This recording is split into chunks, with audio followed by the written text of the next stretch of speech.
Good morning. Welcome to The Human Author. My name is Jen Cantwell, and today I'm reading chapter 26 for my epic fantasy novel, The Warning. If you'd like to learn more about this series, you can visit my author website at jbcantwell.com. I'm going to go ahead and read the work from this past week. So here I go. The sun was up, but its warming rays did not reach the city streets, only the buildings above. I glanced around, not seeing anyone except Brennan and Adair. "You need to go," I said quietly. "We're too exposed here. Don't worry, I'll help Kenneth." They both turned to me, worried looks on their faces. "I'll be okay," I said, trying to sound reassuring, but feeling nervous. "Go hide until I come for you." I nodded my head, waiting for them to do the same. Finally, Brennan gulped and turned to Adair. "You can go back if you want," he said. "It's not like you. Well, your family isn't here, and mine is. I'll understand if—" Adair's face fell at Brennan's words. Of course he had no family. He was an orphan who'd escaped life under any kind of authority.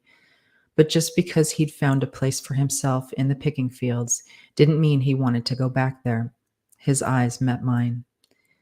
"I know I'm just a kid, but I can help. I'm sure of it." I glanced at Brennan, then looked back at Adair. "You can stay, of course. We could use all the help we can get." While this wasn't a lie, it wasn't the truth either. I knew it would be easier to get around the city if I were on my own. But I couldn't deny that I needed the help of all these people to get there in the first place. Adair's face relaxed, and while Brennan looked slightly taken aback, it took nothing for me to make the decision to allow them both to stay. They were safer with me anyway. But were they?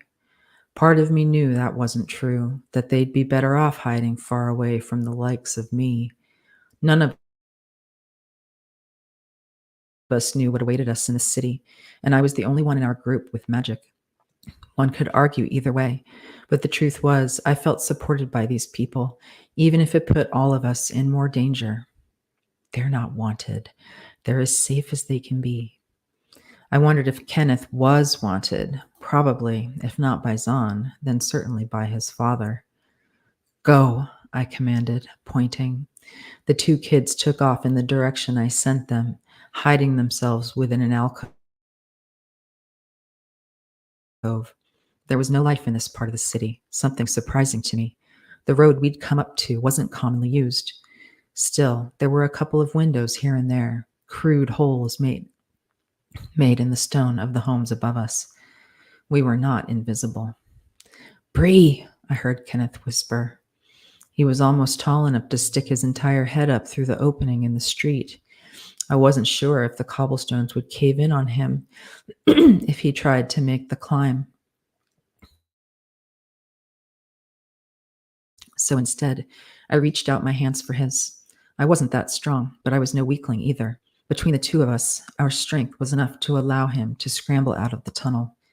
Once he was above ground, he wiped the dust from his tunic and glanced around. "Where did they go?" But before I had a chance to answer, I heard a squeal coming from the direction of the alcove. My heart dropped into my stomach, and I turned, searching for the others. I set off at a run, and a moment later, I rounded the corner. I found a man with his arms around Adair, who was struggling to slip out of his grip. Beside them, Brennan was punching at the man, and though he was younger than I was, he was still strong. His punches hurt. The man yelped, then backhanded Brennan across the cheek. He hit the ground. I saw red. I lit my hands with flame and threw it directly at the man, being careful to avoid Adair, who was only partially free. As the fire reached the man's hair, he dropped the child and desperately tried to put it out with his hands. "Sorry, buddy, not today." That was the thing about magical fire. It stayed lit until I wanted it to stop. But soon I did want it to stop because the man wouldn't shut up. A moment later, I was straddling him down on the cobblestones as he battled the pain from his new burns. He wouldn't stop yelling, though, and I had little choice other than to put a little of my healing to work. I placed my hands over his head. The hair seared and kinked where the flames had damaged it, and closed my eyes. Beneath me, he struggled, but as soon as I let a measure of healing leave my body, he quieted.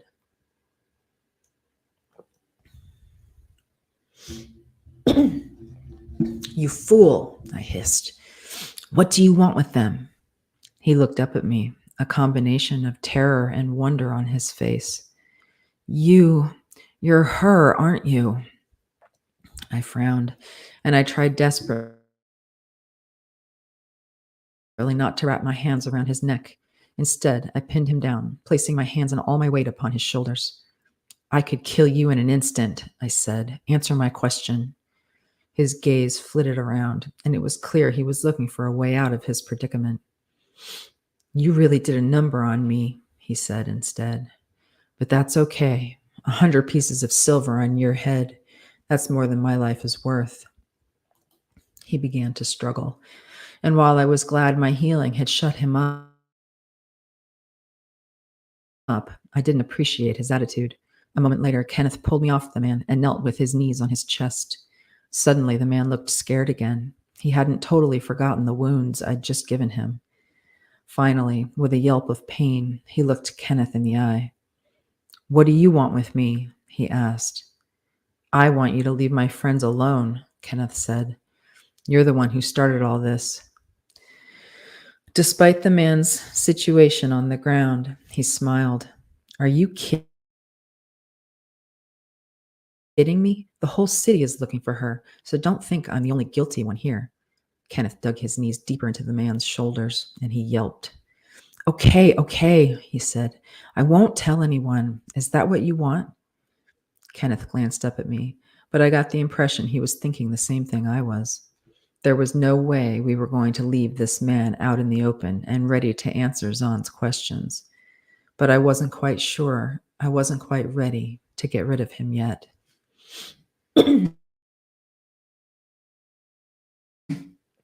Tell me what's going on in the city, I demanded. You said there are 100 pieces of silver on my head. Who else there is in trouble? The man smirked, but then Kenneth shifted his weight, and he grimaced. Why should I tell you? Despite his dastardly desires, he was a brave man. In response to his question, I lit my right hand with fire once more. This got his attention, his eyes growing wide, and he finally nodded. No more fire, he said, and you'll let me go after this. Now it was me smirking, and I wasn't about to let him go anywhere. Still, I needed a response. We will let you go, I lied. Apparently, for a moment later, Kenneth was hissing at me. He's just going to tell everyone where we are, who we are, he said. I went on with the charade, and while it was unfortunate that my body language wasn't enough to convince the others of my lie, it helped in the end. Tell me everything. The man struggled beneath Kenneth, but he failed to free himself. Finally, he spoke. Where do you want me to start? He asked. Bree, Kenneth pleaded.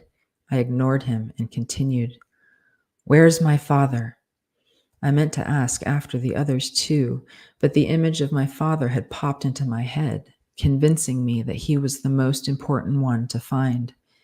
Whatever answers this man would give me, I knew my father would know the truth. He's in the dungeons, the man said, a smile playing across his lips.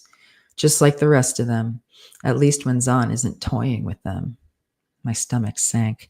I could only imagine the things Zahn might have done to what remained of my family. And as quickly as I was filled with dread, anger stepped in.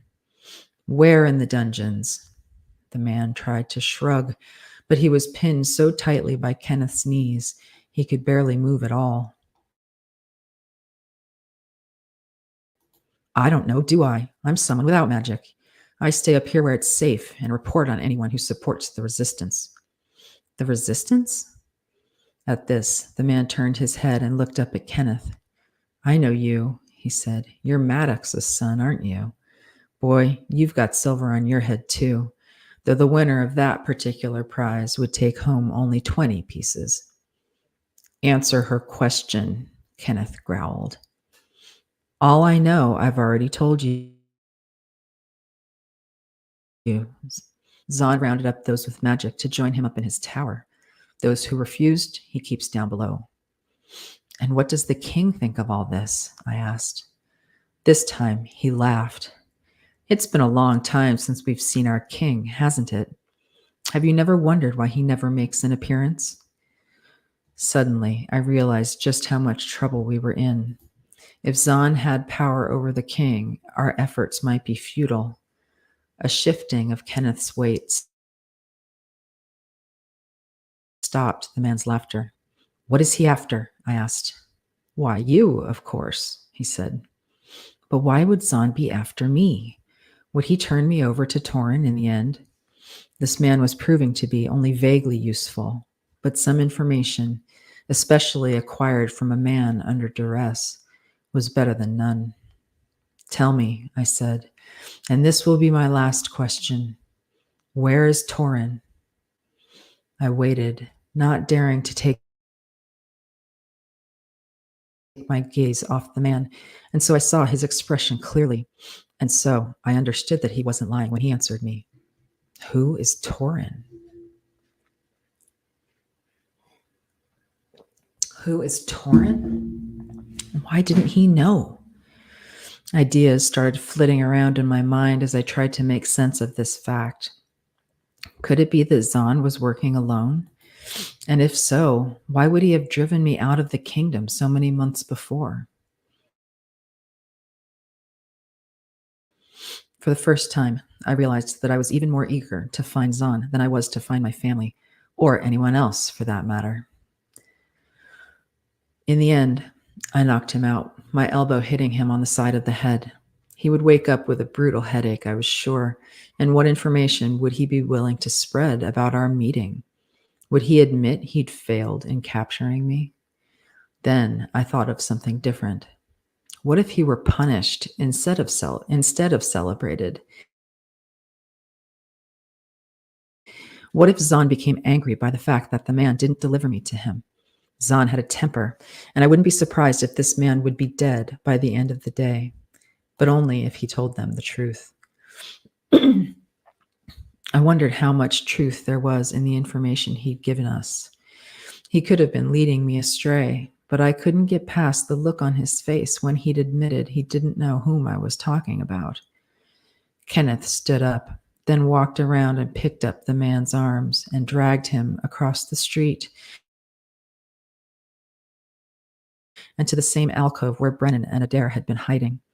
It was nice and deep, but I knew it wouldn't be too long before the man woke up. Maybe he would spread the word, maybe he wouldn't. But one thing was certain. Time was not on our side.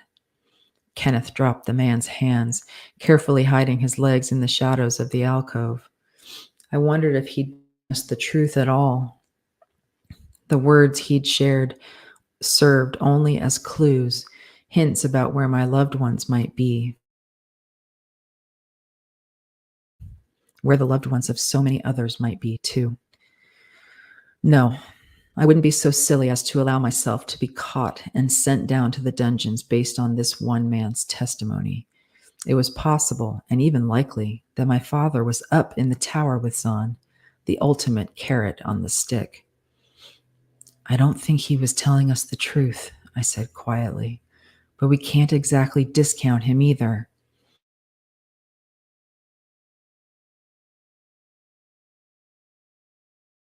All of our efforts to stay together, doing so would be impossible now. There were too many of us, and anyone might see 4 people slinking through the city streets, whereas if there was just one, just me, I might get away with it. Kenneth stood up straight, so tall that his head almost hit the ceiling in the little alcove. What do you think we should do? He asked. Should we allow ourselves to get caught? It seems that's the fastest way to find the others. My eyes met his. What I don't understand is how they're managing to keep so many sorcerers imprisoned. He must have some sort of special spell, something I don't know about. It seemed impossible that all those sorcerers were there by choice. Imagining my family down below made me think of the prisoners who'd lost their lives in Zamira. So many gone, but even though I feared that they'd face a similar fate, I was pulled in a different direction. Why not go right to the source? I have a plan, I said. You won't like it because it means we need to split up, but I think it might be the only way. Kenneth nodded. Then, with prizes on our heads, will be difficult to hide. Part of me thought that it might have been better if we'd stayed back with Oriana's mother. Maybe there might have been some other path forward, some other sneakier way to bring about an attack. I looked back at the hole in the cobblestones, and suddenly I realized that to leave it as it was would expose her. All one needed to do was follow the tunnel to the end, to her house. I imagined a lawman sticking his head up through the floorboards in her kitchen, and I knew that despite my feelings toward her, she had done right by us. Then there we were, on the other side of the wall, and no one had found us but this poor excuse for a man. But we wouldn't hide here forever. Sounds from the marketplace several blocks over made their way to us, and it was only a matter of time before people would be walking through these streets, no matter how hidden they may have seemed. I looked up and around, but I was relieved to find no one looking through the occasional window. Okay, I think I know what to do, I said, but it will take a bit of luck. I looked down at the boys, both of their faces showing a combination of fear and courage. It was a look I knew well. The two of you will need to split off first. I want you to find another group of children to hide within, even if it means going back to the orphanage. Adair thought to argue, but I spoke first.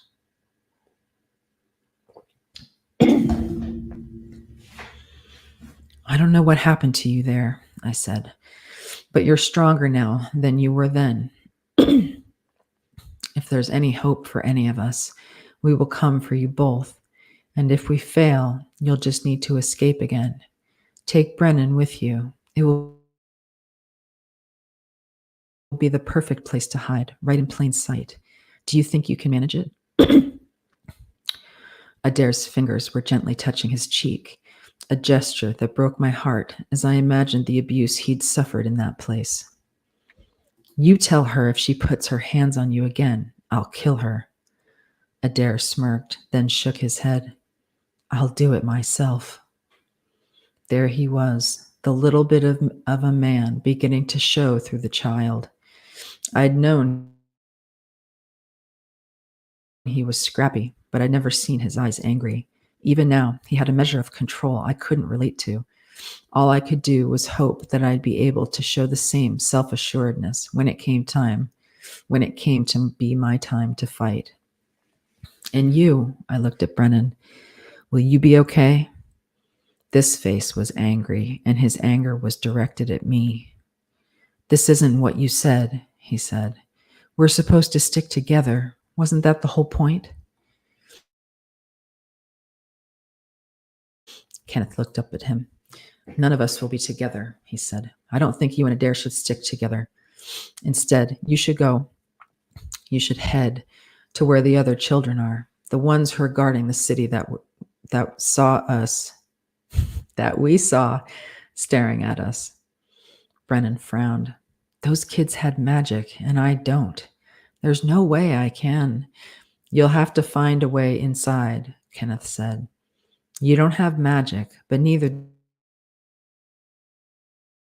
do the lawmen. You can fake it, and then you'll be as safe as the others. Then, when we come together again, you can tell us all their secrets. Again? He asked. When are we supposed to meet, and how? You seem to think it will be easy for us to get in and out again, but I don't see it that way. My sister is somewhere beneath our feet. I might not have magic, but she does. She could probably help us more than anyone else here, except for you. He nodded in my direction. You're right, I said. She could easily be more powerful than I am. But right now we need to use our heads, not our hearts. Do you think you can manage it? He crossed his arms, glaring at me. The kid is right in a way, Kenneth said. Where are we supposed to meet? I looked around at the deserted alleyways that snaked their way behind the city streets. We will do what we can and meet back here in a day. Kenneth snorted. You think we're going to beat Zahn in a single day? I don't know for sure, I said, but you saw us last time when Zahn and I battled. What do you think? Now it was Kenneth smirking. He crossed his arms too, but his response was much preferred to Brennan's. I think we might just have a chance. I peeked around the edge of the alcove, pulling my hood over my head. There was no one in the way, so I took a brief moment to magically replace the stones over the entry to the tunnel. If we get in trouble, come back here if you can find it again. Hide in the tunnel, maybe even go all the way to Oriana's house again. I don't know that her mother will be happy to see us, especially if we don't have light, but I suspect she might hide us either way. I returned to the alcove, and I was almost ready to make my way through the alley and into the market beyond when Kenneth put one hand on my shoulder and spun me around. And what about me? My heart gave a flip, something unexpected during such a volatile time. I stuttered. You stay with me. I think between the two of us, we might be able to get where we need to go. You have my back, and I'll have yours. You've got brute strength, and I've got fire. We will find our way through the city, and we will make anyone who gets in our way sorry indeed.